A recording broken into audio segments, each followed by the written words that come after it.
éternel. Merci Seigneur. Alléluia. Gloire au nom de Jésus. Alléluia. Alléluia. Tournez autour de vous. Amen. Alléluia. Et saluez vos frères et sœurs. Amen. Alléluia.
Alléluia.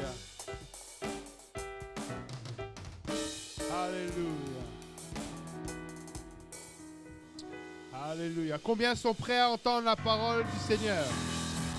Alléluia. Combien sont prêts à entendre? Alléluia. Alléluia. Nous avons vraiment le privilège d'avoir un prédicateur. Amen.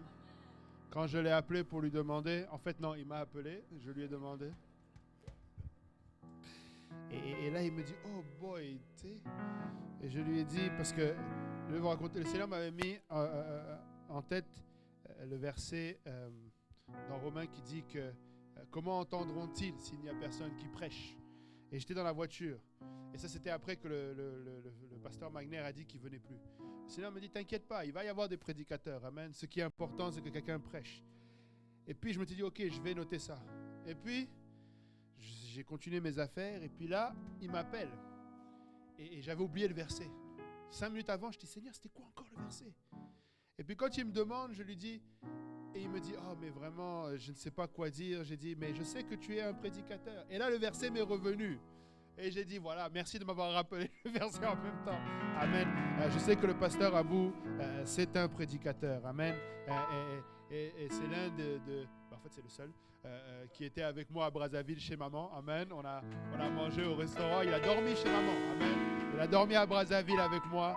Et je sais qu'on est compagnons de voyage pour l'œuvre du Seigneur. Et je sais que c'est un grand homme. Amen. Et que le monde spirituel le connaît. Amen. Oui. Justement, ils te connaissent vraiment. Alléluia. Je sais qu'ils te connaissent et c'est pourquoi tu es là. Prêche, amen, et bénis-nous avec la parole. Amen. Alléluia.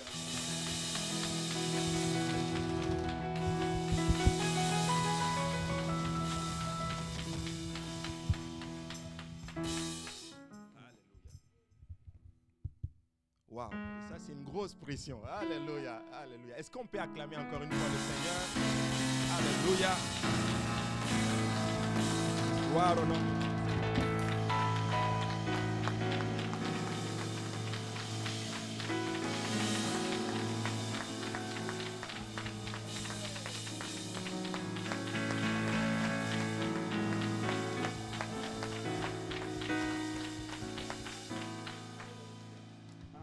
Que le Seigneur vous bénisse abondamment. Amen. Alléluia. Pour moi, c'est tout un privilège d'être ici.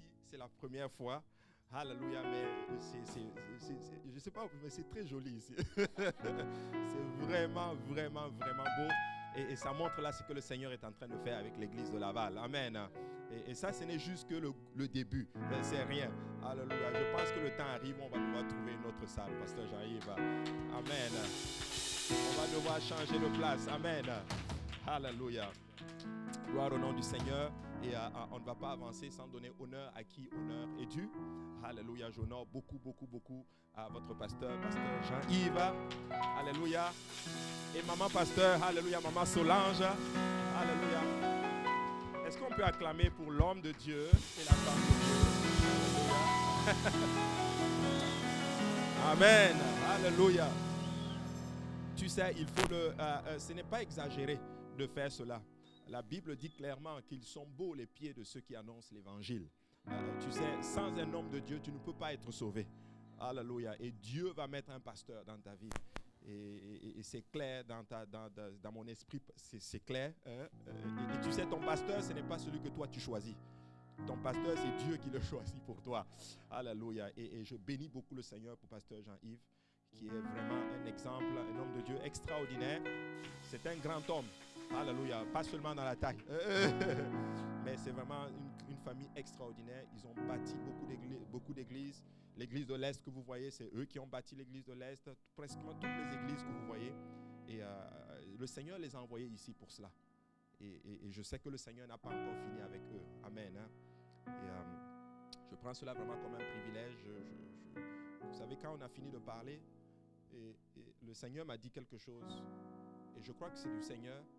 Tu sais, s'il y a une chose qu'un homme de Dieu ne va jamais faire, c'est qu'il ne va pas donner son pupitre à n'importe qui.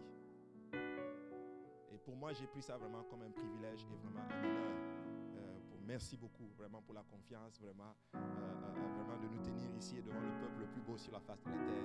Et que Dieu vous bénisse abondamment. Amen. Alléluia. Alléluia. Et j'honore aussi mon pasteur. Pasteur Kaozi, c'est notre bishop. Hein? Alléluia. Alléluia. Moi, je vous dis, cette affaire de Dieu là, des fois, tu te dis, Seigneur, là, il y a des choses que tu n'avais pas mis dans le contrat. Je vais vous expliquer ce qui s'est passé. Mercredi, il était venu à l'église de l'Est pour faire les états financiers. Et là, je suis parti avant. J'ai fini les états financiers. J'ai fini les états financiers. et je suis parti. Il était resté à l'église. Mais le truc, c'est que j'avais oublié mon téléphone à l'église. Et là, je reviens et tout le monde était parti. Et puis là, je retrouve mon téléphone. Et lui, il était là. Et puis là, on est sortis ensemble. Et puis là, il me dit, le pasteur McNair il a un état de santé, il ne pourra pas être là. Et puis il me dit, on va t'appeler. Je dis, non, pasteur, je venais juste chercher mon téléphone et moi, je rentre chez moi. Et là, quelques temps après, j'appelle pasteur Jean-Yves pour quelque chose d'autre. Lui me dit, bon, finalement, comme tu vois, tu prêches dimanche. Il dit, ok, alléluia. Il dit, si je savais, je n'allais pas t'appeler. C'est stressant de prêcher la parole de Dieu. Amen. Mais nous aimons notre pasteur, un homme de Dieu, un visionnaire. Alléluia. Un homme humble. Alléluia. Alléluia. Alléluia. Un homme humble. Son esprit, vraiment, Dieu a pris l'esprit qui est sur le pasteur Kaozi et il l'a vraiment dispatché sur plusieurs prédicateurs. Et on le voit d'ailleurs. Pasteur Yannick, tous les autres pasteurs. Pasteur Yannick. Alléluia. Moi, pasteur Yannick, là, c'est mon aîné. C'est mon grand frère. Alléluia. Je suis resté 3 ans chez lui. Pardon. Je suis resté 3 ans chez lui. Amen.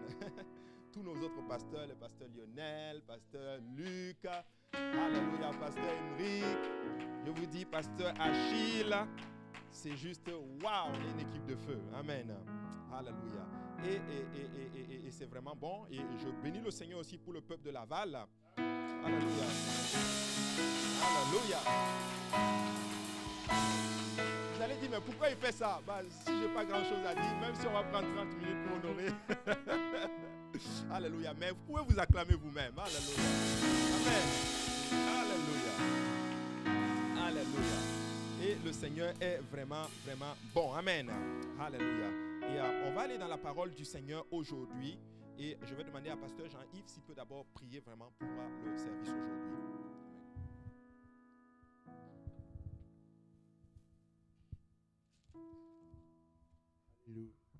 Alléluia. Prions tous ensemble. Éternel, notre Dieu et roi. Papa, une fois de plus, Papa, nous venons, Papa, avec action de grâce devant ton trône, Papa. Seigneur, reconnaissant le privilège que nous avons, Papa, d'être, Seigneur, dans ta présence. Papa, Seigneur, merci pour ce temps de louange, ce temps d'adoration, ce temps où nous avons pu élever nos requêtes de prière, Papa, et ce temps où, Seigneur, la foi s'est élevée dans nos cœurs, que tu vas, Seigneur, agir dans nos vies et dans nos situations. Papa, Seigneur, mais nous sommes surtout venus, Papa, Seigneur, parce que nous voulons te connaître encore plus, Papa. Seigneur, nous désirons, Papa, Seigneur, que tu parles dans nos vies, Papa, Seigneur. Et alors que, Seigneur, ton prédicateur, Papa, ton serviteur, Papa, Seigneur, va nous annoncer la parole, je prie que tu le oignes, Papa, afin qu'elle soit prêchée avec puissance et autorité, Seigneur, qu'elle soit délivrée comme tu lui as donné, Papa, sans retenue. Seigneur, oigne-nous également pour que nous puissions la comprendre, Papa, qu'elle ne soit pas simplement folie dans notre chair, mais qu'elle devienne vie dans notre esprit et dans nos cœurs, Papa, qu'elle nous aide, Seigneur, à marcher avec, Seigneur, Papa, Seigneur, persévérance, Papa, Seigneur, pour le restant, Seigneur, Papa, Seigneur, de nos jours ici, Papa, et surtout que nous puissions avoir ce fruit pour l'éternité, Papa. Sois glorifié et exalté au nom de Jésus, nous avons prié. Au nom de Jésus. Au nom de Jésus, alléluia. Si on peut juste encore battre nos mains pour le Seigneur Jésus, alléluia. Amen. Il est digne de gloire et d'honneur. Béni soit le Seigneur Jésus. Alléluia. Alléluia. Et pendant que vous êtes debout, alléluia, nous allons lire Colossiens chapitre 1, verset 1. Colossiens chapitre 1.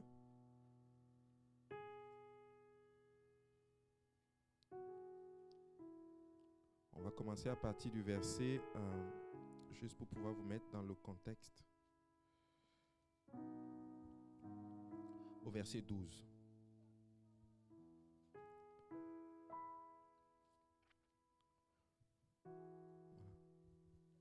Alléluia.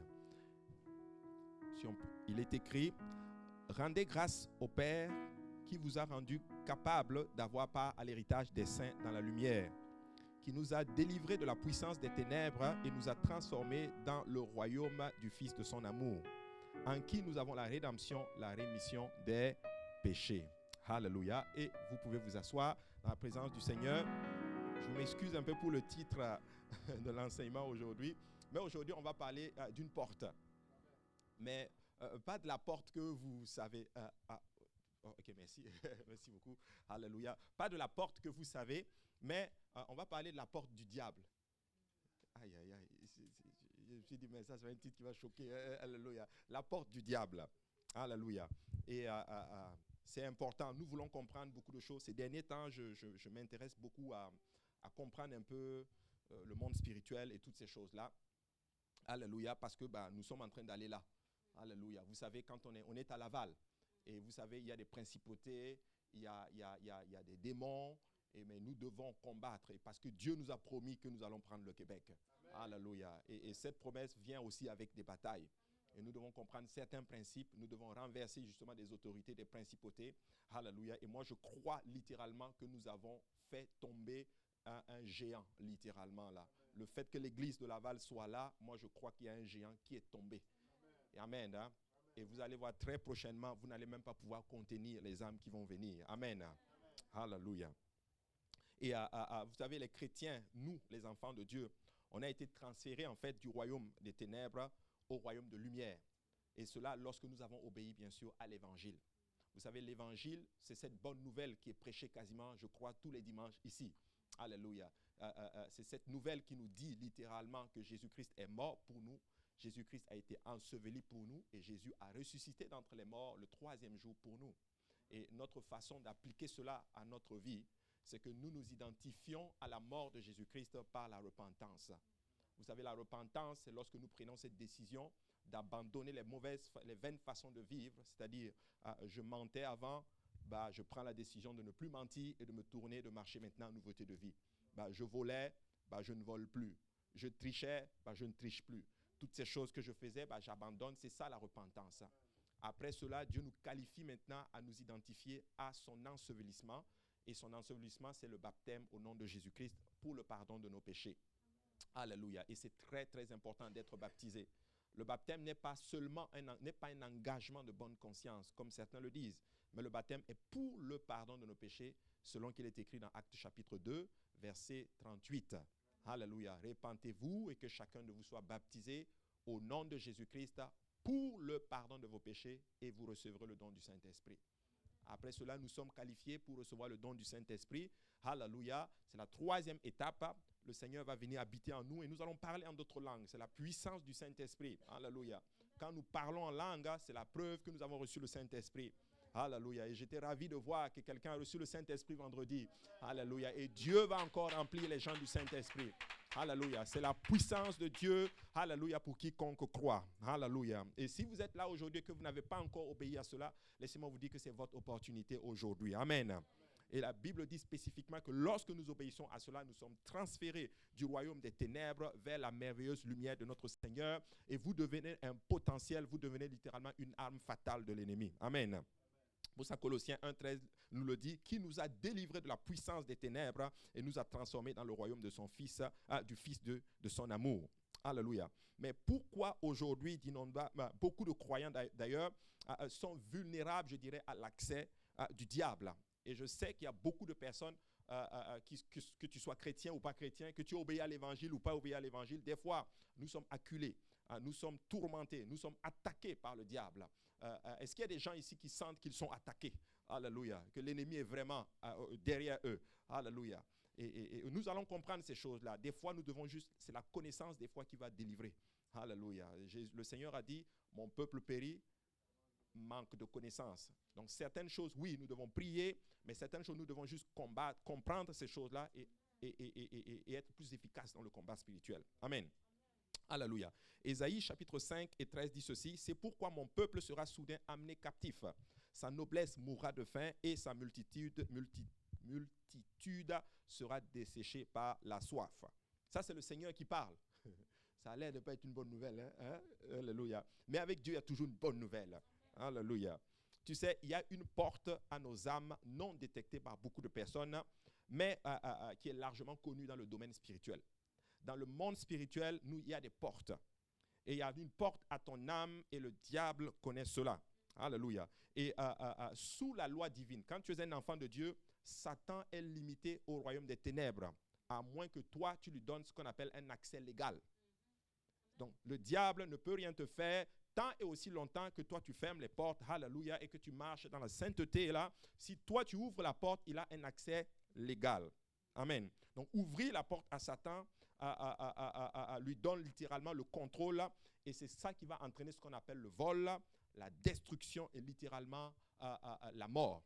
Selon qu'il est écrit dans Jean 10,10, le voleur ne vient que pour dérober, égorger et détruire. Moi, je suis venu afin que les brebis aient la vie et qu'elles soient dans l'abondance. Donc, retenez ceci. Le diable n'a pas d'accès tant et aussi longtemps que nous ouvrons la porte. Ou dans certains cas, Dieu, peut-être pour un but, un dessein bien précis, va peut-être faire baisser la garde.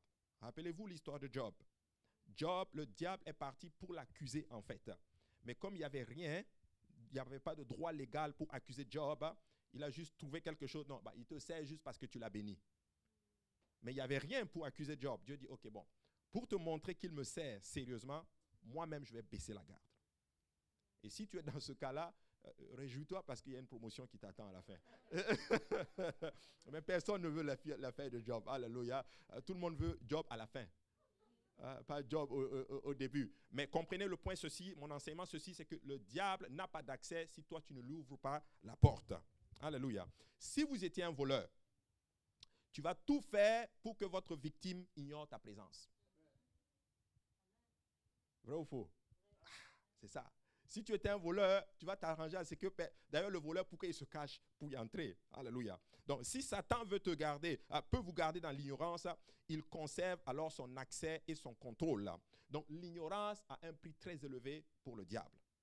Voilà pourquoi il te garde dans l'ignorance. Voilà pourquoi il ne veut pas que tu étudies la parole. Il ne veut pas que tu lis ta Bible.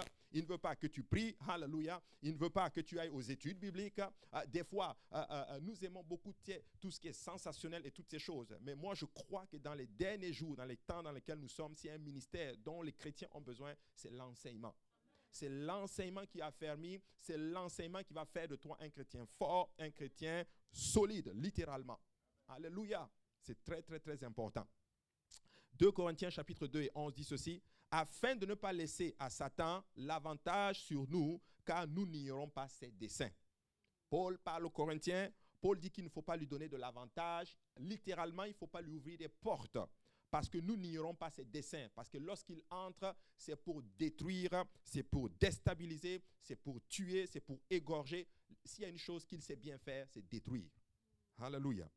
Donc, maintenant, c'est quoi cette porte? Et vous allez être choqués aujourd'hui. Cette porte que le diable utilise de façon légale, c'est la rébellion ou la désobéissance. C'est la rébellion ou la désobéissance contre l'autorité de Dieu. Deux sortes de désobéissance. Adam a désobéi volontairement quand tu vas dans la parole du Seigneur, et ça donnait un droit légal à Satan. Mais Ève, elle a désobéi parce qu'elle a été trompée. Ça ouvre quand même la porte, littéralement, à un accès de l'ennemi. Donc, nous devons comprendre que lorsque nous désobéissons à la parole de Dieu, tu es en train de donner ce qu'on appelle un accès légal au diable d'entrer et de détruire. Alléluia. Romains chapitre 5 et 19 dit ceci. « Car comme la désobéissance d'un seul homme, beaucoup ont été rendus pécheurs, de même par l'obéissance d'un seul, beaucoup seront rendus justes. » Alléluia. Comme par la désobéissance de Adam, le péché est entré et ça a déstabilisé, ça a entraîné la mort sur toute l'humanité. Gloire à Dieu, notre Seigneur Jésus-Christ est venu et par son obéissance, il nous a donné la vie et la vie en abondance. Alléluia. Et aujourd'hui, nous pouvons nous tabler là-dessus que par l'obéissance de Jésus-Christ, nous sommes sauvés. 2 Corinthiens chapitre 11 et 3 dit ceci. Toutefois, de même que le serpent séduisit Ève par sa ruse, je crains que vos pensées ne se corrompent et ne se détournent de la simplicité à l'égard de Christ. Amen. Il dit, toutefois, comme le serpent a séduit Ève, Paul est en train de parler aux Corinthiens, il dit ceci, je crains que vos pensées ne se corrompent. Amen. Et ne se détournent de la simplicité à l'égard de Christ. Peuple de Dieu, oui, quand on parle du monde spirituel, on a souvent tendance à compliquer les choses. Mais vous savez quoi? Ça là, c'est très simple. Il faut juste obéir à la parole de Dieu. Marcher dans la sanctification. Et Paul dit, moi je crains littéralement, alléluia, que nos pensées soient corrompues et qu'on s'égare de la simplicité de Christ. Christ n'est pas du tout compliqué, alléluia. L'évangile, être sauvé, ce n'est juste pas compliqué. Marcher pour Dieu, ce n'est juste pas compliqué. Tu sais, le vrai combat spirituel dont je suis en train de parler aujourd'hui, donne ta vie à Dieu et marche simplement dans l'obéissance à la parole de Dieu et laisse-moi te dire que tu vas renverser toute attaque de l'ennemi dans ta vie. Alléluia. Merci Seigneur. 1 Timothée chapitre 2, 14 dit ceci. Et ce n'est pas Adam qui a été séduit, c'est la femme qui séduite s'est rendue coupable de transgression. Alléluia. Matthieu 24 et 24 dit ceci. Car il s'élèvera de faux Christ et de faux prophètes. Ils feront de grands prodiges et des miracles au point de séduire, s'il était possible, même les élus. Attends un peu. Même les élus. Il est en train de dire qu'il y a une chose que le diable utilise qu'on appelle la séduction. Écoutez-moi très bien. Tu sais, tu peux être dans la bonne chose, mais être séduit si tes pensées ne sont pas à la bonne place. Donc, il parle à Timothée. Il dit quoi à Timothée? Il dit plutôt dans Matthieu, je m'excuse, c'est le Seigneur qui parle. Il dit, il va s'élever de faux Christ. Ça, c'est les signes de la fin des temps. Il y aura plusieurs faux Christ. Moi-même, j'ai déjà vécu cela. J'étais une fois assis dans le métro. Et j'étais assis, et à l'époque, ça fait plusieurs années, et je lisais la Bible justement. Et il y a un monsieur qui entre, et puis il dit que c'est lui, Jésus-Christ. Ouais. Il est venu devant moi, il dit, je suis Christ. Devant moi, là, comme ça. J'ai dit, bah non, c'est pas toi. J'ai dit, regarde, je suis même en train de lire la Bible. Il dit, tu n'as plus besoin de lire la Bible. C'est moi, Christ. J'ai dit, je sais que ce n'est pas toi. La Bible dit que dans les derniers jours, il va se lever des faux Christ. Tu vas voir ça partout. Il va y avoir des faux prophètes. Il va y avoir des gens qui vont séduire les gens. Alléluia. Vous savez, nous devons faire très attention à ce que nous écoutons. Il y a beaucoup de gens qui vont vous séduire et qui ne vont pas vous dire littéralement la simplicité de la parole de Dieu. Moi, j'ai un principe. Je n'ai pas envie que tu me dises ce que j'ai envie d'entendre. Je veux que tu me dises ce que je dois entendre pour être sauvé. Alléluia. C'est ça qui compte. Alléluia. Et il dit ceci, ils vont faire des grands prodiges, des miracles au point de séduire. Alléluia. Et s'il y a une chose que le diable va aussi utiliser, c'est le miracle, littéralement. Je ne suis pas contre les miracles. Les miracles accompagnent le ministère apostolique. Mais laissez-moi vous dire, alléluia, que si nous courons derrière les miracles, nous allons être séduits, littéralement. Il y a beaucoup de gens dehors qui ne prêchent pas la bonne parole, mais qui font des miracles et des miracles. Et nous, ce n'est pas ce que nous sommes en train de rechercher. Nous voulons seulement la simplicité, la saine doctrine pour pouvoir avancer. Et s'il y a un besoin de miracle, il va performer le miracle parmi nous. Alléluia. Alléluia. Gloire au nom de Jésus. Maintenant, comment le diable a trompé Ève? Il a déformé le commandement protecteur de Dieu en un déni, littéralement en un mensonge. Dieu avait mis 2 arbres au milieu du jardin. Il y avait plusieurs arbres, mais au milieu, il y en avait 2. Il y avait l'arbre de la vie et puis il y avait l'arbre de la connaissance du bien et du mal. Et Dieu dit, tu peux tout manger. Littéralement, tout, sauf ça. Sauf l'arbre de la connaissance du bien et du mal. Tu sais, Dieu est un Dieu de choix. Il va te laisser le choix, il ne va pas forcer ton choix. Les 2 arbres étaient là pour symboliser littéralement la liberté de choix. Dieu voulait que l'homme choisisse la vie avec lui que de choisir la connaissance du bien et du mal. Tu sais, je ne sais pas pour vous, mais si j'étais, en tout cas, c'est facile à dire maintenant, alléluia, mais je pense que Monsieur Adam devait bâtir un mur autour de l'arbre de la connaissance du bien et du mal. Il devait mettre un garde-fou littéralement. Pourquoi? Parce que quand Dieu donnait ce commandement à Adam, Ève n'était même pas créée. Donc, monsieur ne devait même pas savoir, il devait juste, je ne sais pas pour vous, si on vient vous dire, si tu arrives ici, là, il y a le feu ici, tu vas tomber, il y a un gouffre ici. Pour les parents qui ont des enfants, là, vous n'allez même pas, vous allez tout faire pour que vos enfants n'arrivent même pas là. Donc, monsieur devait protéger l'arbre. Mais il n'a pas protégé l'arbre et Satan a utilisé ce qu'on appelle ce que Dieu ne voulait pas pour faire tomber l'homme. Voilà pourquoi, frères et sœurs, s'il y a une chose que le diable va utiliser, il va utiliser le commandement que Dieu te donne et il va en d'autres termes le truquer un peu. Il va le transformer pour te séduire. Et c'est ce qu'il a fait littéralement avec Ève. Il a fait de Dieu un preneur au lieu d'un donateur. Dieu ne veut pas que tu manges ça parce qu'il ne veut pas que tu sois comme lui. Hey, nous étions déjà comme Dieu. On a été fait à son image. Et c'était l'un des plus grands mensonges, littéralement, qu'il a fait à l'homme. Hey, Dieu ne veut pas que tu fasses cela. Il faut que tu enfreins. Il faut que tu désobéisses à Dieu. Et là, tu seras bien. Il a fait paraître Dieu comme étant un injuste. Et je suis convaincu qu'il y a des gens dans cette salle, dans vos difficultés, dans vos problèmes, vous avez pensé que Dieu était injuste. Vous avez pensé que Dieu vous avait abandonné. Vous avez pensé littéralement que Dieu ne se soucie pas de vous. Vous voyez les gens qui sont bénis autour de vous. Vous les voyez, ils ne servent même pas Dieu. Leurs choses avancent. Tu dis, mais Seigneur, moi je te sers. Tu es injuste envers moi. C'est un mensonge du diable. Et dans la crainte de l'Éternel, je viens dire à quelqu'un, ton Dieu ne t'a pas oublié. Ton Dieu est avec toi. Alléluia. Il a sa main sur toi. Il va te protéger. Alléluia. Et il va faire exactement ce dont pour lequel il s'est résolu de faire dans ta vie. Il a perverti littéralement le fondement du caractère de Dieu afin de retourner Ève contre l'autorité de Dieu. Et c'est ça qu'il veut. Il veut juste que tu enfreignes la loi. Alléluia. Regardez, Psaume 97 et 1 dit ceci. L'Éternel règne, que la terre soit dans l'allégresse, que les îles nombreuses se réjouissent. Les nuages et l'obscurité l'environnent, la justice et l'équité sont la base de son trône. La Bible dit que notre Dieu, c'est la justice et l'équité, c'est la base de son trône. Tu sais, en désobéissant à la parole de Dieu et en se soumettant à Satan, ils ont ouvert ce qu'on appelle une porte et lui ont donné ce qu'on appelle un accès légal pour devenir leur nouveau maître. C'est ça que ça veut dire. Lorsque nous désobéissons à Dieu, on est en train de dire, Satan, tu deviens notre maître. En asservissant la création de Dieu, il s'est intronisé littéralement. Amen. Il s'est établi dans notre cœur. Et laissez-moi vous dire qu'en dehors du diable, enfin, dans le diable, là, il n'y a rien de bon. Je sais que vous ne faites pas ici, mais j'ai entendu qu'il y a même des religions qui prient pour Satan. Et peut-être il va se convertir un peu. Ne perds pas ton temps, c'est fini pour lui. Ne perds pas ton temps, fini pour lui. Il n'y a rien de bon. Et tout ce qui est hors de Dieu est mauvais. J'ai un principe toujours. Si ce n'est pas de Dieu, je n'en veux pas du tout. Amen. Oui, le pasteur qui est au Sénégal, j'ai oublié son nom, Soli avait dit, tu sais, même le réveil, tu peux avoir le réveil sans Dieu. Les gens peuvent venir et Dieu n'est pas dedans. Mais ce n'est pas de ça que nous voulons. Nous voulons le réveil avec Dieu. Nous voulons le réveil avec Dieu parmi nous. Alléluia.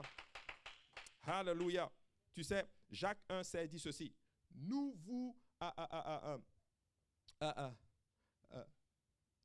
vous y trompez pas. Tu peux me donner Jacques 1,16.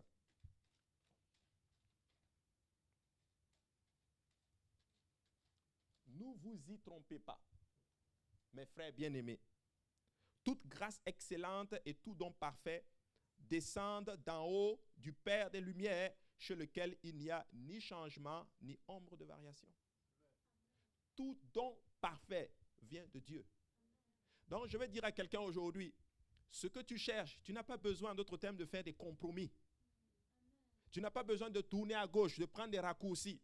Parce que si tu as quelque chose hors de Dieu, ça va clasher à un moment donné. Si tu as quelque chose qui n'est pas de Dieu, ça ne va pas fonctionner, frères et sœurs. Alléluia. Nous voulons avec Dieu. Moïse a dit ceci au Seigneur. Le Seigneur a dit, je vais envoyer un ange avec vous. Moïse dit, Seigneur, si toi-même tu n'es pas avec nous, nous ne bougeons pas d'ici. Frères et sœurs, alléluia, je ne sais pas pour vous. Je veux Dieu tellement à un niveau, alléluia, que si Dieu n'est pas dans une bénédiction quelconque, alléluia, laisse tomber cela. Alléluia. La désobéissance ouvre une grande porte au diable, lui donne un accès légal. L'obéissance, littéralement, ça garde la porte du diable fermée. La désobéissance garde la porte ouverte et l'obéissance garde la porte fermée. Alléluia. Et ça lui refuse ce qu'on appelle un droit, un accès légal. Une personne trompée se considère comme faisant ce qui est bien ou même mieux, alors qu'en réalité, elle est en rébellion. Quand quelqu'un est dans la désobéissance ou dans la rébellion, pense qu'il est en train de bien faire. C'est de la séduction. Et tout commence dans les pensées. Tout commence dans la tête. Je vais dire à quelqu'un, si des voix te viennent là, tu entends des choses, si c'est en désaccord avec la parole de Dieu, n'y va pas dans cette direction. C'est le diable ou c'est peut-être ta propre chair. C'est très important de comprendre ces choses-là. Parce que ces derniers temps, je commençais à me poser beaucoup de questions. Pourquoi il y a des attaques? Pourquoi il y a si? Yes, il va y avoir souvent des attaques. Mais laisse-moi te dire que pour vivre victorieux, une chrétienté victorieuse, il faut marcher dans l'obéissance au commandement de la parole de Dieu. Amen. Alléluia. C'est très important. Comme Saül dans 1 Samuel chapitre 15, verset 13. Il dit ceci, j'ai exécuté le commandement du Seigneur. Le prophète arrive, le prophète dit à Saül, tu vas les tuer à Agag. Tu vas tuer les Amélécites. Parce que je me souviens de ce qu'ils ont fait à mon peuple. Il se lève, il va, il combat et il gagne. Mais il ne dévoue pas la ville par interdit. Parce que Dieu lui avait dit de tout détruire. Et la Bible dit maintenant, il va, il combat. Mais le problème c'est quoi? C'est qu'il garde Agag. Il ne le tue pas. Et il garde les brebis aussi, en vie. Et le prophète arrive, littéralement en rébellion. Et le prophète arrive et me dit, est-ce que tu as exécuté le commandement de l'Éternel? On va voir sa réponse au verset 13. Il dit quoi? Au verset 13, il dit, Samuel se rendit auprès de Saül et Saül lui dit, sois béni Éternel, j'ai observé la parole de l'Éternel. Il est en rébellion, mais il pense qu'il fait bien. Il dit, j'ai fait comme il faut. Et qu'est-ce que le prophète lui dit? Samuel dit, qu'est-ce donc ce bêlement de brebis qui parvient à mes oreilles et qui mugissent de bœufs que j'entends? Verset 15. Saül répondit, ils les ont amenés de chez les Amalécites parce que le peuple a épargné les meilleures brebis et les meilleurs bœufs afin de les sacrifier à l'Éternel, ton Dieu. Et le reste, nous l'avons dévoué par interdit. Il pense qu'il est en train de bien faire, mais il est vraiment une rébellion. Tu sais, juste répands-toi. Dis juste, homme de Dieu, j'ai mal fait. Et Dieu arrête ça tout de suite. Mais tu vas voir que la rébellion est soutenue par ce qu'on appelle de l'orgueil. Nous devons faire très attention. Et c'est ça qui donne la porte à l'ennemi, littéralement, de nous détruire. Il dit, j'ai exécuté le commandement du Seigneur. Et cela est particulièrement vrai pour ceux qui désobéissent à plusieurs reprises. Leur cœur devient endurci par ce qu'on appelle leur propre raisonnement. C'est pour ça que Paul dit, il ne faut pas vous laisser tromper par ce qu'on appelle les faux raisonnements. Tu sais, nous connaissons personnellement chacun nos vies. Nous savons qu'il y a des choses qui ne sont pas correctes. Vous savez, certaines choses, nous devons tout simplement d'abord les fixer. Tout n'est pas forcément le diable, mais tout est question de quelle porte nous ouvrons littéralement à nos vies. 2 Timothée 3 et 13 dit ceci, « Mais les hommes méchants et imposteurs avanceront toujours plus dans le mal, égarant les autres et égarés eux-mêmes. » Ce verset-là, je l'ai vu une fois quand le pasteur Emeric prêchait une fois à l'église de l'Est, et il avait parlé du verset avant, et puis je lisais un peu, puis j'ai vu ce verset. Ah bon? Oui. Il dit que les hommes méchants et imposteurs vont toujours avancer dans le mal. Plus dans le mal, ils vont égarer d'autres personnes et vont égarer eux-mêmes. Peuple de Dieu, écoutez-moi très bien. Je ne suis pas un agent de séparation, ni quelqu'un de méchant, et je pense être gentil. Mais je vais vous dire une chose. S'il y a quelqu'un autour de vous qui est vraiment méchant, consciemment sachant que ce qu'il fait est bon, et qui vit dans la rébellion, je vous en prie, mettez-vous à l'écart de cette personne. Ça va te détruire. Les esprits se contaminent. C'est important. Et ça ouvre une porte littéralement légale au diable dans nos vies. Genèse 4 et 7 dit ceci. Certainement, si tu agis bien, tu relèveras ton visage. Et si tu agis mal, le péché se couche à la porte et ses désirs se portent vers toi, mais toi domines sur lui. Ça, c'est ce que le Seigneur est en train de dire à Caïn. Caïn, le péché se couche à ta porte. Ah oui, il y a une porte que le diable veut ouvrir. Et le péché est là, et il veut que tu le consommes. Mais qu'est-ce que le Seigneur dit? Mais toi, domine sur lui. Et Caïn a ouvert cette porte-là à travers la désobéissance. Il a désobéi littéralement à Dieu. Dieu lui avait dit, donnez-moi un sacrifice qui contient du sang. Il est venu avec un sacrifice où il y a des fruits là-dedans, avec des fruits, avec des choses et tout, qui était hors de la volonté du Seigneur. Il a désobéi totalement au Seigneur. Paf, il a ouvert la porte. Et le diable entre et il commence maintenant à détruire. Jean chapitre 14 et 30. Je ne parlerai plus de guerre avec vous, car le prince du monde vient, il n'a rien en moi. Vous savez, Dieu est les choses cruelles et charnelles qui sont commises par ceux qui servent le Seigneur à leur manière. Écoutez-moi très bien, on ne va pas servir Dieu à notre manière. Si on va servir Dieu, ça va être à la manière du Seigneur. J'espère que je ne suis pas en train de prêcher un Dieu dur. Non, je prêche un Dieu d'amour. Mais laissez-moi vous dire, peuple de Dieu, hallelujah, c'est un Dieu qui est très saint. Et c'est un Dieu qui veut tellement nous bénir. Et la seule façon d'être béni du Seigneur, c'est de marcher humblement et dans l'obéissance à la parole du Seigneur. Tu l'as lu dans Michée quand tu as ouvert le service. On t'a fait connaître, ô homme, ce qui est bon. C'est que tu pratiques la justice.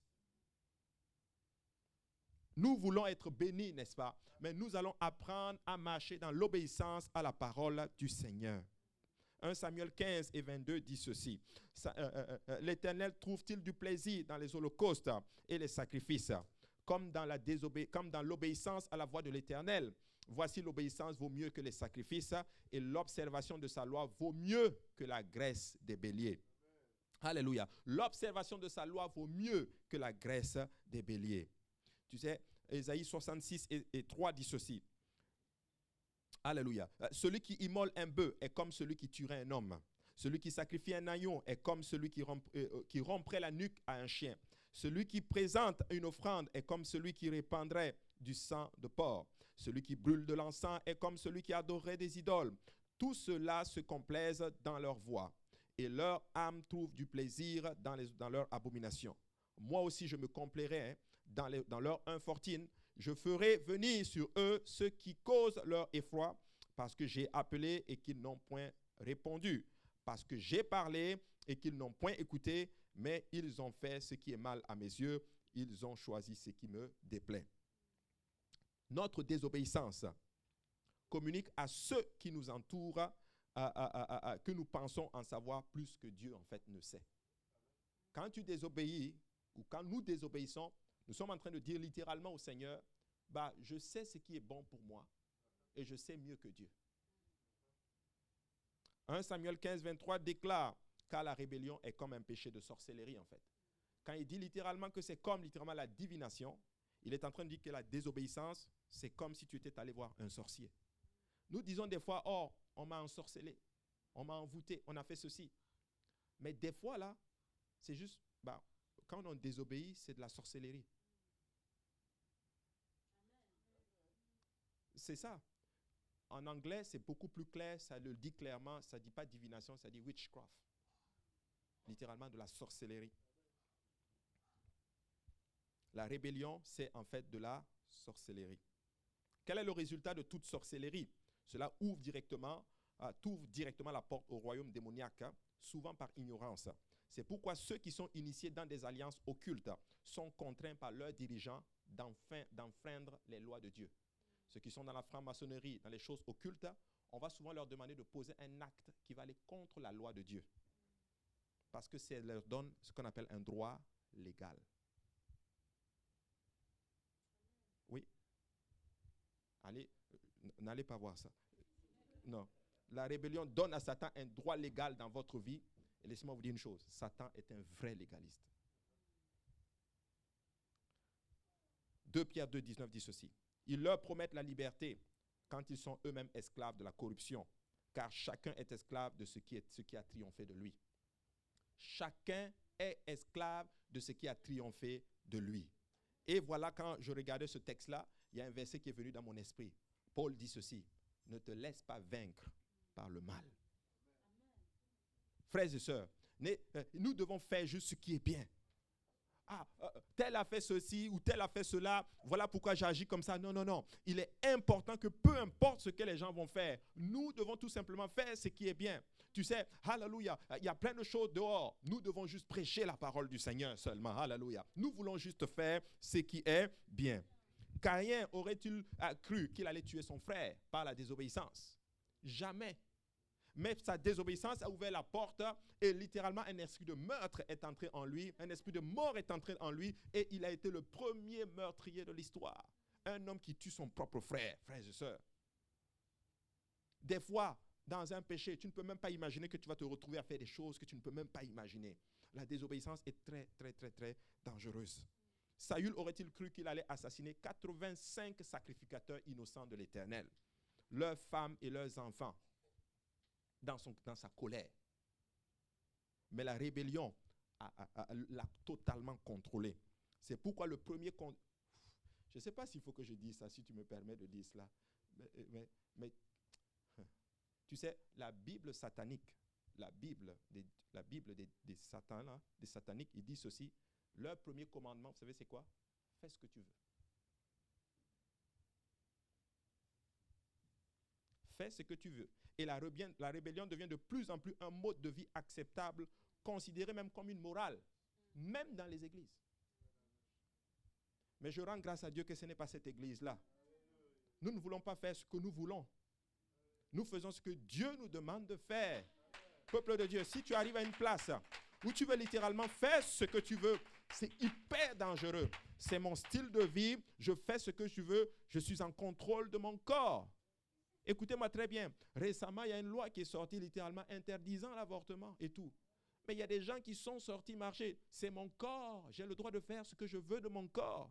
C'est terrible cela. C'est terrible. 2 Thessaloniciens 2:7 dit ceci. Car le mystère de l'iniquité agit déjà. Il faut seulement que celui qui le retient ait disparu. Alléluia. Le mystère, dans certaines versions, c'est traduit par le mystère de l'anarchie. Chacun fait comme il veut. Je vis comme je veux. Alléluia. Dieu est amour. Il va m'accepter tel que je suis. Il va faire de moi, oui, je peux vivre comme je veux. Alléluia. Il est amour. Et tu vas voir que même dans certaines assemblées, on va accepter, on ne va même plus prêcher sur le péché. On ne va même plus prêcher sur la sanctification. On ne va même plus, il y a certains endroits où on a même peur de dire le nom de Jésus-Christ. Mais laissez-moi vous dire que c'est le plus beau nom qu'il y a sur la face de la terre. C'est ce nom-là qui fait tomber les chaînes. Alléluia. C'est la sanctification qui nous protège, Église de Dieu. Alléluia. Et si nous allons être ce peuple-là, le peuple au nom de Jésus-Christ, nous allons devoir prêcher ce nom-là. Alléluia. Nous allons devoir invoquer le nom de Jésus. Parce qu'aux simples mentions du nom de Jésus, les démons tremblent, les chaînes sont brisées. Alléluia. Des vies sont restaurées. Alléluia. Et le Seigneur, alléluia, donne gloire. Tu sais, si tu veux voir la gloire de Dieu se manifester, écoute, marche dans la sanctification et que le nom de Jésus soit invoqué sur toi. Alléluia. Alléluia. Et Matthieu 24:12 dit ceci. Et parce que l'iniquité se sera accrue, la charité du plus grand nombre se refroidira. Tu sais, la charité dont tu parles ici, c'est l'amour de Dieu, l'amour agapé. Alléluia. Où nous aimons tellement Dieu et nous aimons aussi les uns les autres d'un amour passionné, Église. Tu sais, nous devons aimer Dieu plus que tout. Tu sais, n'aie pas peur d'être appelé extrémiste pour Jésus-Christ. Alléluia. Et je me rappelle quand j'ai donné ma vie au Seigneur. En passant, j'étais musulman avant. et je bénis beaucoup le Seigneur. J'étais un musulman endurci. Mais je suis un produit de la grâce de Jésus. Alléluia. La grâce de Jésus. Il m'a sauvé. Alléluia. Tu sais, et quand j'ai donné ma vie à Jésus, il y a un grand frère qui n'était pas forcément vraiment apostolique. Il venait pas à l'église, mais on jouait au soccer ensemble. Et puis je suis allé lui dire, je dis, écoute grand frère, vraiment, voici ce qui se passe dans ma vie actuellement. Je suis devenu chrétien et à l'époque, j'avais commencé à venir à l'église, à Saint-Laurent justement. Et il m'a dit une phrase qui a beaucoup frappé mon esprit et je trouvais ça normal au début. Il m'a dit, c'est bien que tu aies donné ta vie à Jésus, mais ne tombe pas dans la passion. Ne tombe pas dans la passion. Et là, sur le coup, j'étais tout jeune encore, 2 semaines après, 2-3 semaines après ma conversion, j'ai dit, oh, mais ça fait du sens, oui, il ne faut pas que je sois passionné par ces choses-là, il faut juste... Mais plus je grandissais dans le Seigneur, plus je comprends que non, je dois être passionné par Jésus. Je dois être passionné par Jésus. S'ils peuvent être passionnés par le hockey, s'ils peuvent être passionnés par le soccer, s'ils peuvent être passionnés littéralement par les choses de ce monde, nous devons être plus que jamais passionnés par Jésus-Christ. Alléluia. Alors, peuple de Dieu, alléluia. Soyons vraiment le peuple de Dieu. Soyons le peuple de Dieu. Bénissons le Seigneur. Soyons un peuple zélé pour le Seigneur. Alléluia. Qu'il sache, alléluia, qu'il y a un peuple au nom du Seigneur Jésus-Christ. Alléluia. Alléluia. Alléluia. Tu sais, je me suis retrouvé dans l'église. On a commencé à courir. J'arrive, je vois des gens qui courent dans l'église parce qu'ils ont la joie du Seigneur sur eux. Alléluia. Tu sais, allez voir dans les stades, qu'est-ce qu'ils font. Quand leur star marque des buts, certains se couchent à terre, ils se mettent de la peinture comme cela, ils se mettent torse nu. Et vous voulez me dire de ne pas être passionné par Jésus-Christ? Il marque des buts tous les jours pour moi. Il me protège, alléluia. Il protège ma famille. Il protège mes enfants. Il les a restaurés, alléluia. Oh, hataya. Est-ce qu'on peut juste rendre grâce à Dieu? Est-ce qu'on peut adorer encore une fois le Seigneur? Alléluia. Gloire au nom de Jésus, alléluia. Ah, regarde, on va faire une pause un peu. Pause. Je ne vais pas demander à tout le monde de battre les mains pour le Seigneur. Alléluia. Si Jésus n'a rien fait pour toi, ne bats pas les mains, reste, ne fais rien du tout. Mais si le Seigneur a fait quelque chose pour toi, fais juste quelque chose pour dire merci Seigneur. Alléluia. Je ne sais pas pour vous, mais l'Éternel a été bon avec moi. Alléluia. Il a été bon avec moi. Alléluia. Il a été bon avec moi. Alléluia, alléluia, alléluia, Jésus. Alléluia. L'amour de Dieu, hallelujah, qui brûle dans nos cœurs, hallelujah. Tu sais, Jérémie est arrivé à une place, même prêcher la parole de Dieu, c'était difficile pour lui. Il arrive, il dit, Seigneur, je ne veux plus parler de ta part. Non, c'est fini. Je ne veux plus parler. Tout ce qui sort, je parle, je suis persécuté. Mais il dit, mais quand je ferme ma bouche, c'est comme du feu qui brûle dans mes entrailles. Hallelujah. Tu sais, il faut être passionné par Dieu. Il faut être passionné par le Seigneur. L'amour ne doit pas se refroidir. L'amour ne doit pas se refroidir. L'amour du Seigneur ne doit pas se refroidir. Hallelujah. Gloire au nom du Seigneur. Vous pouvez vous asseoir en la présence de Dieu. Hallelujah.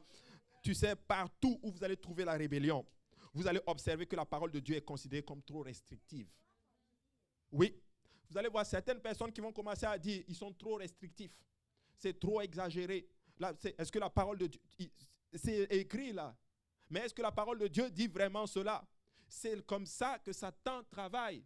Quand il est venu voir Ève, qu'est-ce qu'il a dit? Dieu a-t-il réellement dit, vous ne mangerez pas de l'arbre de la connaissance du bien et du mal? Est-ce que Dieu a-t-il réellement dit cela? C'est pour tâter le terrain. C'est pour susciter le doute. C'est pour nous amener à raisonner littéralement la parole de Dieu. Alléluia. Et qu'est-ce qui s'est passé? Quand il a semé les doutes et que Ève a donné une réponse qui n'était pas en accord avec la parole de Dieu, il a dit, yes, c'est parfait. Là, je peux le tromper. Alors, tu sais quoi? Vous n'allez pas mourir. Désobéissez à Dieu. Et c'est comme ça que ça fonctionne. Tu sais, je préfère quelqu'un qui dit ceci. C'est écrit. C'est ça la parole de Dieu. C'est juste que je n'y arrive pas. Mais avec l'aide de Dieu, j'y arriverai. Il y a de l'espoir pour toi. Il y a de l'espoir pour toi. Tu sais, nous devons être quelque part à un moment donné, même si tu es dans le péché, reconnais qu'au moins que ce que tu fais n'est pas bon. Oui. Je connais un de nos pasteurs qui, quand il raconte ça, il le dit. Il disait à ses amis, ce que nous faisons n'est pas bon. Je sais que je suis dans mon péché. Mais vous ne reconnaissez pas ce que vous faites. Dieu va me sortir de là. Dieu va me sortir de là. C'est un prédicateur de la parole de Dieu aujourd'hui. Vous savez, si nous ne sommes pas capables de reconnaître notre tort, Dieu ne peut rien faire pour nous. Les psychologues disent ceci, qu'on ne peut rien faire pour un malade qui ne reconnaît pas sa responsabilité dans la situation. Alléluia. Nous devons reconnaître qui nous sommes. Alléluia. Nous ne sommes pas parfaits. Nous sommes des pécheurs, mais nous sauvés par la grâce de Dieu. Alléluia. Et là, à ce moment-là, il y a de l'espoir pour nous. Alléluia. Alléluia. Alléluia. Gloire au nom du Seigneur. La Bible dit que les paroles de Dieu, les commandements de Dieu ne sont pas pénibles. Alors d'où vient? C'est trop restrictif. Dieu lui-même dit que c'est un culte raisonnable. Me donner comme un sacrifice vivant, prendre mon corps vivant et le déposer sur l'autel de Dieu, c'est un culte qui est raisonnable. Maintenant, d'où vient cette pensée qui dit que c'est restrictif? Si ce n'est pas le diable. Il faut juste être reconnaissant du Seigneur. C'est peut-être nous, mais nous avons besoin de ton aide. Notre pasteur nous dit souvent ceci, que quand tu regardes la parole de Dieu, tu l'ouvres et qu'il y a un problème, le problème n'est pas ici. Le problème est à quelques centimètres de là. Amen. C'est important, frères et sœurs. Alléluia. La présence des convoitises charnelles extérieures est une manifestation d'un cœur désobéissant. Éphésiens 5 dit ceci. Je vais bientôt terminer. Car, sachez-le bien, aucun impudique ou impur ou cupide, c'est-à-dire idolâtre, n'a d'héritage dans le royaume de Christ et de Dieu. Que personne ne vous séduise par de vains discours, car c'est à cause de ces choses que la colère de Dieu vient sur les fils de la rébellion. Rappelez-vous, la rébellion, c'est vraiment la porte d'accès qui donne un accès légal à Satan dans notre vie. Ceux de l'Église qui vivent dans les désobéissances ont une porte ouverte dans leur esprit. Et ça te rend vulnérable à l'assaut d'oppression démoniaque, en fait. Quand tu vis quand il y a désobéissance, dans ton esprit, il y a une porte qui est ouverte et tu vas commencer à voir ce qu'on appelle des oppressions démoniaques spécifiquement. Et ça arrive et c'est comme ça que ça travaille. Tu sais, il y a deux forces à l'œuvre. Les ténèbres de la tromperie parce qu'ils n'ont pas obéi à la parole de Dieu. Et le contrôle des esprits qui sont autorisés à attaquer à volonté à cause de cette même désobéissance. Vous savez, je prie seulement, Seigneur, donne-nous un esprit d'obéissance. C'est plus simple. Plus simple. Naaman arrive comme ça pour voir le prophète. Il est lépreux. Il a la lèpre sur lui. dans sa pensée, c'était, comme je suis quelqu'un d'important, l'homme de Dieu va sortir, me donner des honneurs et tout. Dès qu'il arrive, le prophète envoie tout simplement son serviteur, va lui dire qu'il aille se baigner dans le Jourdain 7 fois. Il sort et il est offensé. Ce n'est pas dans mon texte, mais un jour, je vais peut-être, j'ai eu l'occasion de vous enseigner cela, de ce qu'on appelle une autre technique que le diable utilise, l'offense. L'offense. L'offense, c'est littéralement, c'est ça qui ferme le ciel. Une génération qui s'offense très vite. Très vite. C'est-à-dire, il se fâche pour rien. Il s'énerve, il part. Comment moi on me traite comme cela? Et c'est la solution à ton problème. Que ça vienne du prophète ou pas du prophète, c'est la solution à ton prophète. À ton problème plutôt. Tu vas à l'hôpital là, tu ne veux pas voir le plus grand médecin qui a fait PhD, tout. Il t'envoie un simple infirmier, il te dit prends ça, et tu le prends.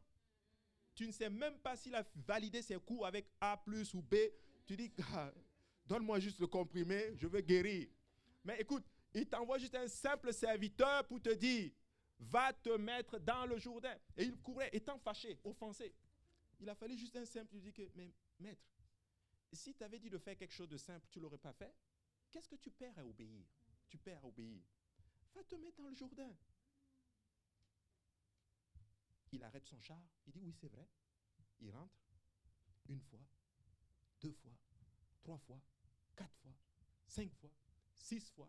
Et je suis convaincu qu'à la 6e fois là, la lèpre est encore là. Vous savez pourquoi Dieu fait ça? Et quand tu fais 1 fois, il n'y a pas qu'une lèpre tombe. 2 fois, cette partie est libre. Non, c'est toujours là. Peut-être même quand tu fais ça, il y a d'autres boules qui sortent encore. Ça sort encore. Tu sais pourquoi Dieu fait ça? Quand tu commences à servir Dieu, les choses se cassent pour voir si tu vas obéir jusqu'au bout. Mais au 7e tour, lorsqu'il est sorti, alléluia, la peau était pure, comme la peau d'un bébé, alléluia. Dis à ton voisin, moi, je vais obéir à Dieu, alléluia. Je vais obéir au commandement de l'Éternel jusqu'au bout. Alléluia. Parce que c'est au bout que se trouve la victoire. C'est au bout que se trouve la restauration. C'est au bout que se trouve la guérison. C'est au bout que se trouve littéralement ta bénédiction. Alléluia. L'offense, dis à ton voisin, l'offense. C'est méchant l'offense. Merci papa. Alléluia. Le diable utilise ça beaucoup. Tu sais, on peut acclamer. Alléluia. Écoute-moi très bien. La femme syrophénicienne vient voir Jésus. Maître, ma fille est cruellement tourmentée par des démons. La Bible dit dans certaines versions que dans certains cas, Jésus l'ignorait. Jésus, le pasteur Jésus, le plus grand des pasteurs, le Dieu Tout-Puissant, il l'ignore. Ses apôtres viennent lui dire, Maître, renvoie-la. Et de surcroît, elle vient, la Bible dit qu'elle s'est prosternée devant Jésus en plus. Jésus dit, il n'est pas bon de prendre le pain des enfants et de donner aux petits chiens. Tu penses d'offense, de blessure,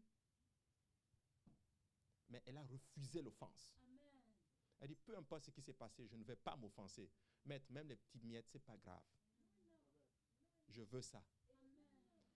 Dans la version, je ne sais pas si dans Luc, je ne l'ai pas préparé, mais dans une version, Jésus lui dit ceci. Waouh, femme, ta foi, elle est grande. Ceux qui ont une grande foi, voici leur particularité. Ils ne s'offensent pas. Amen. Peu importe ce que tu vas leur faire. Amen. Et le Seigneur lui dit, à cause de cette parole, le démon est sorti de ta fille. Amen. Donc, certaines offenses, les offenses que nous avons, sont des gardiens de démons. C'est ce que le Seigneur m'a montré. Ouais. J'ai regardé récemment, je vous ai dit, j'essaie de comprendre beaucoup ces choses-là, parce qu'actuellement, on a beaucoup d'âmes qui viennent, et nous allons faire face au monde spirituel. Je vous assure. Ouais. J'ai regardé un cas de délivrance, littéralement, là, et la personne était possédée par un démon. Et voici ce que le démon disait. Le pasteur lui a demandé, mais comment tu es rentré ici? Le démon dit, bah, j'ai saisi son cœur. Comment tu as saisi son cœur? C'est arrivé, il a été offensé par un prédicateur de l'église. Le pasteur a compris. C'est Dieu des fois qui va permettre. Même ton pasteur va t'offenser. Oui. Il va faire quelque chose et tu vas te fâcher. Mais je suis venu pour te dire, mon frère, ma soeur, refuse l'offense parce que ta bénédiction est en route.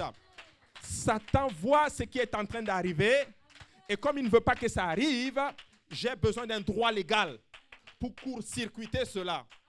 Permets juste qu'une parole sorte et qu'il s'offense et que sa bénédiction soit complètement court-circuitée. Mais la maman de cette femme avait compris. Alléluia. Oh, Satan, tu ne vas pas m'avoir. Alléluia. Tu ne vas pas m'avoir. J'ai une grande foi. Peu importe ce qui se passe. Alléluia. Moi, j'ai un principe. Tu sais, je le dis à l'église. Je suis pasteur à l'église où je vais là. Oui, je suis aussi pasteur. Je leur ai dit, même si vous tous, vous vous mettez ensemble pour me mettre hors de l'église, moi, je ne sors pas. Parce que je ne suis pas là pour quelqu'un. Je suis là pour celui-là qui a donné sa vie pour moi. Il est mort à la croix pour moi, frères et sœurs. Alléluia. Hey, hey. Et j'ai compris que dès qu'il y a quelque chose, pasteur Jean-Yves, qui vient peut-être pour t'offenser, il y a une grande bénédiction qui t'arrive. Alléluia. Refusez l'offense. Alléluia. Nous sommes tous des humains. On va se blesser les uns les autres. Un jour, moi-même, je vais dire quelque chose. Pas, mais garde. Pardonne-moi seulement, je suis humain, je suis en train d'être... Mais si Dieu permet que ça t'arrive, c'est parce que Dieu est en train de travailler ton cœur et Satan veut instrumentaliser cela pour que ta bénédiction n'arrive pas. Refusez l'offense. Alléluia. La grâce, tu sais, le seul remède. Alléluia. Plutôt, ça c'est bon ça. Regarde, le paradoxe est le suivant. Parce que ceux qui sont dans la désobéissance sont trompés. Ils vont tout blâmer sauf leur propre désobéissance. Oui, c'est-à-dire ils vont dire, oh là, tout est mauvais, le système est... C'est le mot, le système est mauvais, tout est mauvais. Mais ça, eux-mêmes, en tout cas, Seigneur, la grâce, nous avons besoin de la grâce pour vaincre littéralement la rébellion. Alléluia. Ça aveugle littéralement les gens. Et ils sont exactement à une place très dangereuse. Et ça, c'est vraiment important. Tout ce que je vous dis là, c'est parce que je l'ai expérimenté et je l'ai vécu. Il y a eu des moments où j'ai été offensé. Il y a des moments où je suis aussi tenté de me dire non, là, stop, ça suffit. Il y a des moments où tu as deux dos aussi de dire que bon, là, c'est trop, là. Mais tu sais quoi? La parole de Dieu aussi vient te dire, tu veux quoi? Ta volonté, tes émotions ou ma volonté? Le seul remède contre la rébellion, c'est tout simplement l'humilité et l'obéissance à Dieu. Si Dieu te dit fais ça, fais le juste. Pierre pêche tous la nuit. Il arrive le matin. Il dit Pierre, va jeter ton filet de l'autre côté. Ça ne fait juste pas de sens. On ne pêche pas le jour. Voilà pourquoi ils avaient pêché toute la nuit. Pierre dit, je suis fatigué, mais maître, sur ta parole, je vais quand même le faire. Il a pris le filet, obéissance partielle en plus. Il n'a pas pris les filets. Il a pris le filet, il a jeté. Ils ont eu beaucoup de poissons. Dieu va donner souvent une instruction qui ne fait pas de sens. Mais obéissons. Il nous a dit juste, il a dit, venez à Laval. Viens.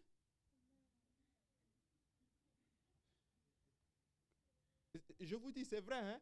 Je vais vous enseigner un jour, si le Seigneur me permet. C'est une façon si le Seigneur le permet, de vous enseigner littéralement la vallée de Beraka. Pour combattre, pour vaincre la vallée de Beraka, vous savez ce que le Seigneur a dit au peuple, à Israël? Il a dit à Josaphat, dis au peuple, qui se présente juste au lieu du combat? Présentez-vous juste. Ils sont venus, ils sont levés le matin, leurs ennemis étaient à terre.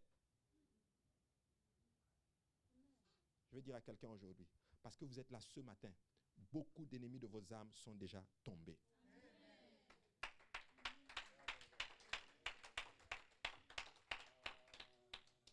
la grâce et l'obéissance. La grâce n'est pas seulement une dissimulation pour le péché, c'est le pouvoir que Dieu nous donne pour vivre une vie de piété. Alléluia. Car la grâce de Dieu, dans Tite 2:11, j'ai vraiment terminé. Car la grâce de Dieu, source de salut pour tous les hommes, a été manifestée. Elle nous enseigne à renoncer à l'impiété et aux convoitises mondaines et à vivre dans le siècle présent selon la sagesse, la justice et la piété. Tu sais, la grâce a une norme plus élevée que la loi. Elle n'est pas inférieure. Jésus a dit, vous avez entendu dire, mais moi je vous dis cela. Il nous a donné ce qu'on appelle la grâce d'aller au-delà de ce qui doit être, de ce que la loi prescrit en fait. Alléluia. Alors, peuple de Dieu, je vais vraiment m'arrêter là parce que le temps est vraiment contre nous. Mais je vais dire que notre attitude d'obéissance à Dieu est vraiment cruciale. L'obéissance ouvre la porte à la bénédiction, mais et en même temps, l'obéissance ferme littéralement la porte à l'accès du diable dans nos vies. Et si vous êtes là aujourd'hui, j'aimerais vous donner encore quelque chose de plus important. Je vais encore reprendre l'évangile dont j'ai parlé au début. Et vous dire que la seule façon de fermer la porte littéralement au péché et à la mort éternelle, c'est tout simplement par l'obéissance à cette fameuse évangile. Et je vais vous dire souvent une chose. Les instructions du Seigneur sont souvent tellement faciles que ça devient en fait difficile.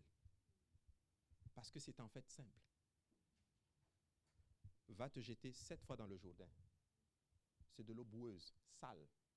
Le prophète, Naaman ne comprend pas ça. Il dit, mais il y a d'autres rivières, la Bana, le Parpa. Pourquoi ça ne fait juste pas de sens?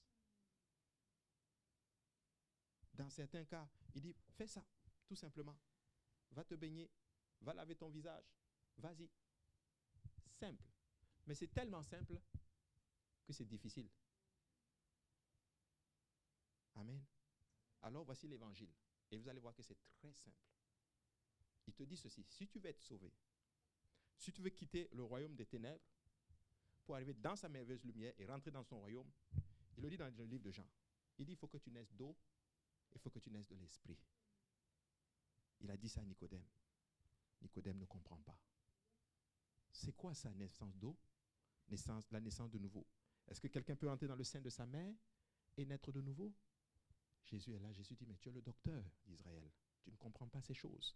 Tu dois naître d'eau, tu dois naître de l'esprit. Et Pierre va expliquer cela le jour de la Pentecôte. Quand il prêche le jour de la Pentecôte, il prêche l'évangile. Christ est venu pour vous. Christ est mort pour vous. Christ a été enseveli pour vous. La Bible dit que ce message a touché les cœurs des gens. Ce n'est pas un message compliqué qui touche les cœurs des gens. C'est l'évangile de Jésus-Christ. Ils ont eu le cœur vivement touché. Ils posent la question, homme frère, que devons-nous faire?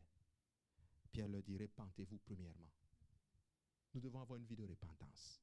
Nous devons demander pardon à Dieu. Et après cela, Pierre leur dit, que chacun de vous soit baptisé au nom de Jésus-Christ pour le pardon de vos péchés. Pas au nom du Père, Fils et Saint-Esprit. Nous ne voyons aucun baptême fait dans la Bible au nom du Père, Fils et Saint-Esprit. Tous les baptêmes ont été administrés au nom de Jésus-Christ. Et ça a tout à voir avec le nom. Parce que nous sommes transférés d'un royaume à un autre royaume. Nous devenons les enfants de quelqu'un.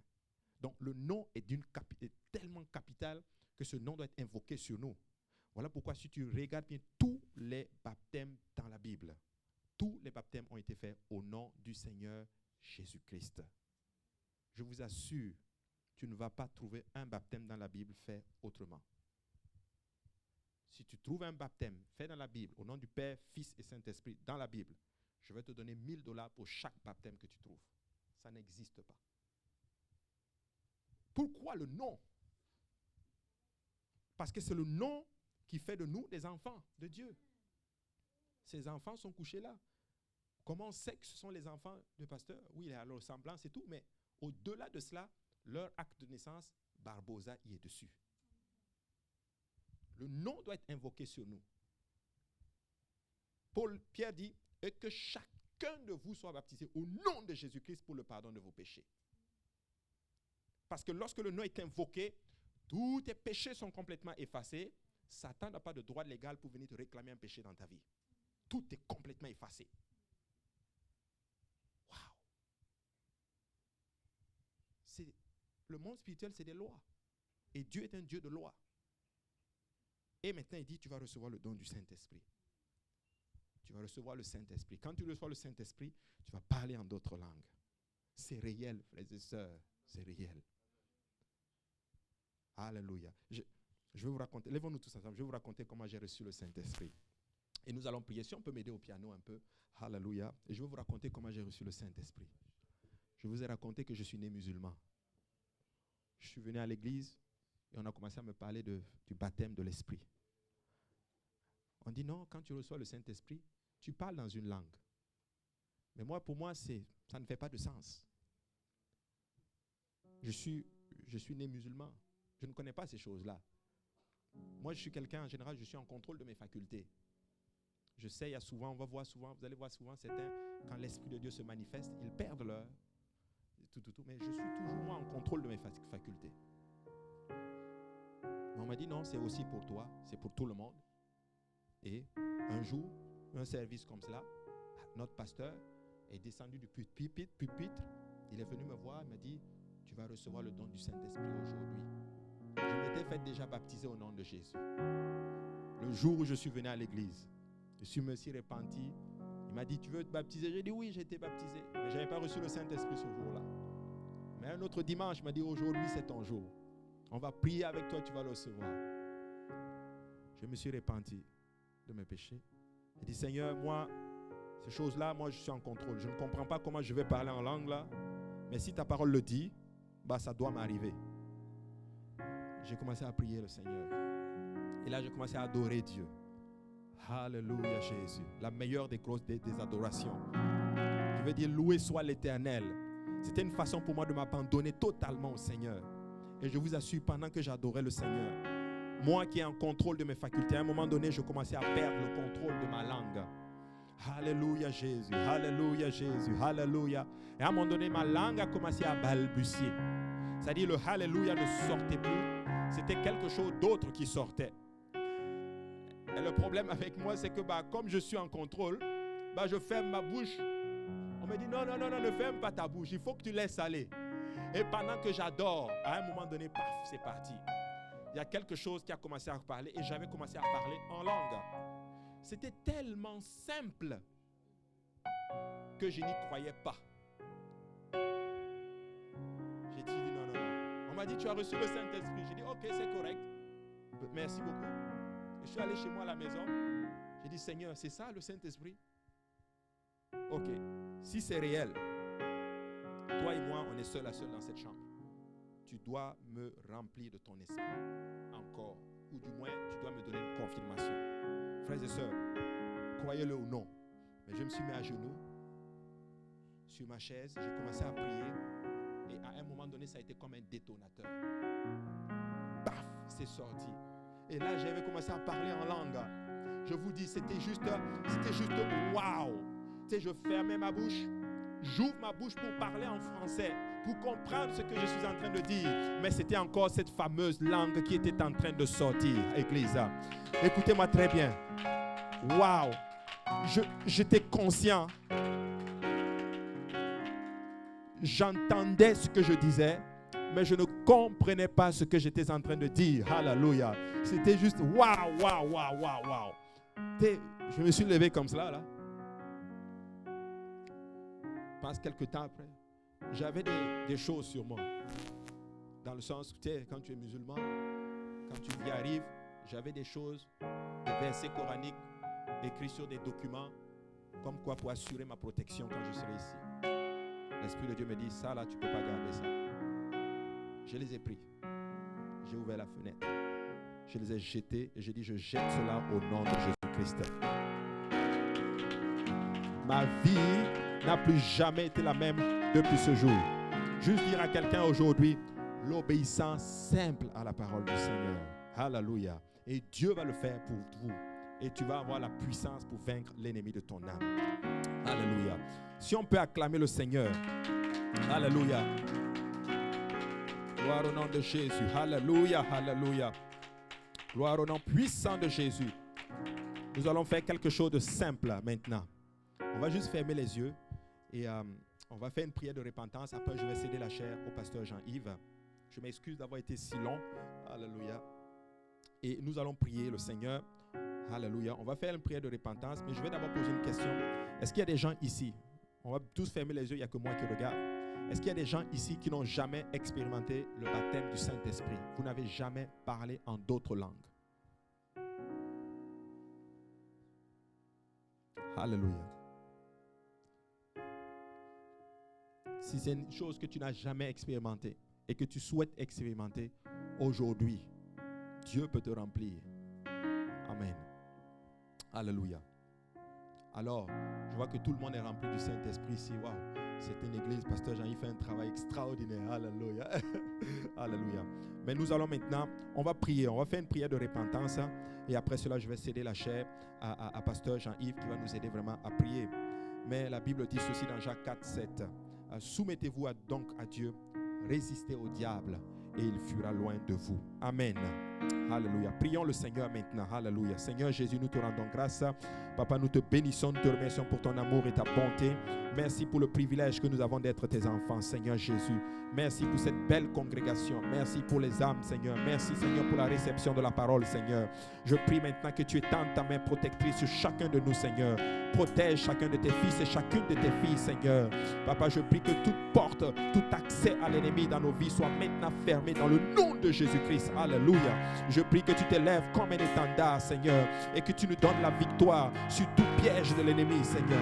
Je décrète et déclare maintenant au nom de Jésus-Christ, alléluia, que tout complot de l'ennemi contre tes enfants est voué à l'échec maintenant, et cela dans le nom de Jésus. Nous venons décréter et déclarer maintenant un réveil sans précédent, et cela pour la gloire de ton nom, Seigneur Jésus. Alléluia. Protège chacun de nous, et je décrète maintenant, alléluia, au nom de Jésus, qu'un esprit d'obéissance et d'humilité maintenant tombe sur tout un chacun de nous, au nom puissant de Jésus-Christ. Que l'honneur et la gloire te reviennent, alléluia. Peuple de Dieu, si on peut commencer à adorer le Seigneur encore une fois, alléluia. Alléluia Jésus, alléluia.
Michée 6, verset 9.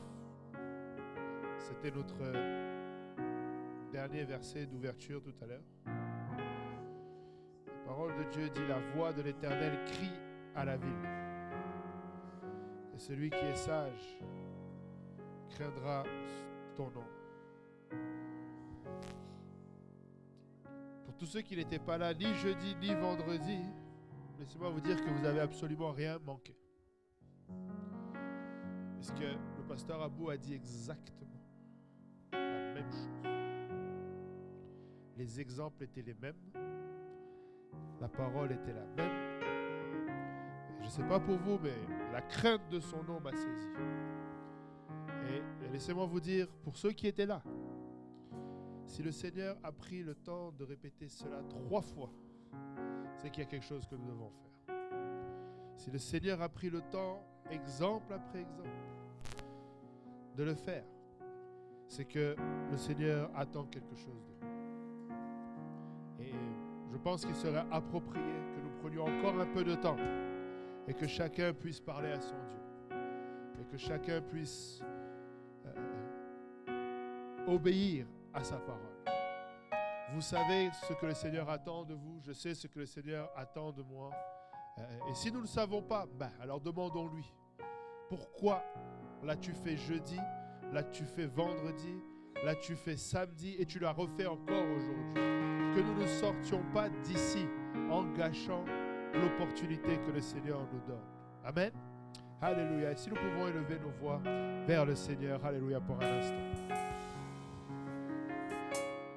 L'autel est ouvert pour ceux qui le souhaitent. Si vous voulez prier là où vous êtes, n'hésitez pas. Alléluia.